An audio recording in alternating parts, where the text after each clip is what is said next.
राहुल गांधी जी ने आज अभी इन्होंने जिस तथ्य का उल्लेख किया, मैं एक फैक्ट और बता देना चाहता हूं कि 20 जनवरी 2013 को तत्कालीन गृह मंत्री सुशील कुमार शिंदे जी ने, जो उस समय लोकसभा में नेता सदन भी थे, जयपुर में यह कहा था कि हिंसक गतिविधियां और ट्रेनिंग कैंप चलाए जा रहे हैं बीजेपी और आरएसएस की तरफ से।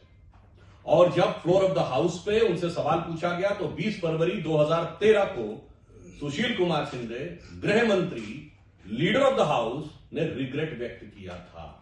तो राहुल गांधी जी, जब आप सत्ता में थे तब आपके गृह मंत्री सही थे, या जब आप विपक्ष में तब आप सही हैं? मुझे लगता है सुशील शिंदे जी से सीखते हुए कम से कम राहुल गांधी जी को रिग्रेट कर देना चाहिए, क्योंकि जब आप गवर्नमेंट में थे, होम मिनिस्ट्री आपके पास थी, आपके पास सारी चीजें थी, तब आप गलत हुए। तो इसका मतलब आज आप सिर्फ हिंदू समाज का अपमान नहीं कर रहे, अपनी सरकार को झूठा सिद्ध कर रहे हैं, तत्कालीन सरकार को। दूसरा पॉइंट मैं ये कहना चाहता हूं कि राहुल गांधी जी ने जो बोला है, ये कांग्रेस की फितरत बन चुकी है। उन्होंने संपूर्ण हिंदू समाज को हिंसक कहा।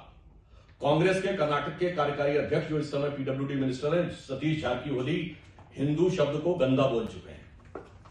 इनकी न्याय यात्रा में, इनकी वो भारत जोड़ो यात्रा में एक ऐसे सज्जन इनके साथ आए थे, जॉर्ज कुरिया, जिन्होंने कहा था कि भारत की धरती को इतना पवित्र मानता हूं कि मैं जूते इसलिए पहनता हूं कि उस पर टच ना हो जाए। और ये वो पार्टी है जिनके की गठबंधन सहयोगियों ने इरेडिकेशन ऑफ सनातन धर्म कॉन्फ्रेंस की, यानी हिंदू धर्म का समूल नाश, और हिंदू धर्म को कोरोना वायरस कहा। तो राहुल गांधी जी जो बोल रहे हैं, ये एक सोची समझी जहनियत की तरह बोल रहे हैं। दूसरा पॉइंट मैं ये कहना चाहता हूं, आज उन्होंने बहुत, जैसा कि आदरणीय अश्विनी जी ने कहा कि भगवानों की फोटो लेके आने की बात करते हैं, तो पहले तो मैं कहना चाहूंगा, उन्होंने अभय मुद्रा बताते बताते इस्लाम में भी अभय मुद्रा बता दी। इस्लाम में कोई चित्र नहीं होता है तो उनको अभय मुद्रा कहां से दिख गई?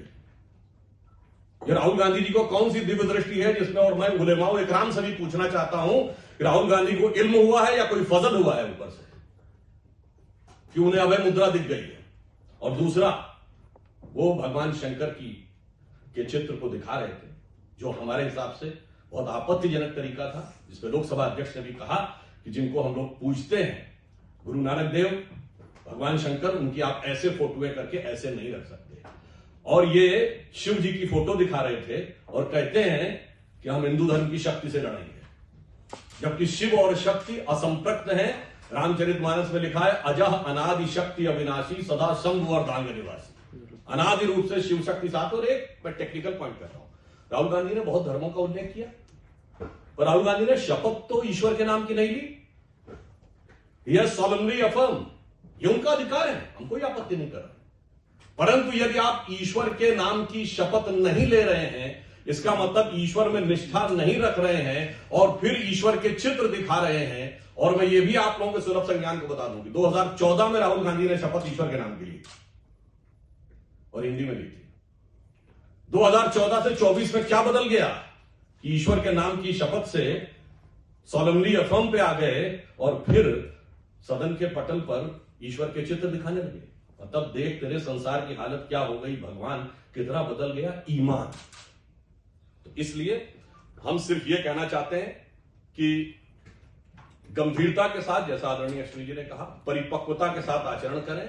अभी नए नए एलओपी बने हैं, उत्साह ज्यादा है, उच्छृंखलता ज्यादा है, तो मुझे लगता है गंभीर और परिपक्वता से विचार करें तो ज्यादा बेहतर होगा। और सदन भी अपेक्षा करता है कि यदि उनकी संख्या बढ़ के आई है तो उत्तरदायित्व भी बढ़ के आया है और उसके अनुरूप उन्हें आचरण करना चाहिए। और यह भारतीय जनता पार्टी के लोगों से सीखना चाहिए, जैसा अटल जी ने, आडवाणी जी ने, सुषमा जी ने, राज्यसभा में जसवंत सिंह जी और अरुण जेटली जी ने प्रस्तुत किया था, उसके अनुसार।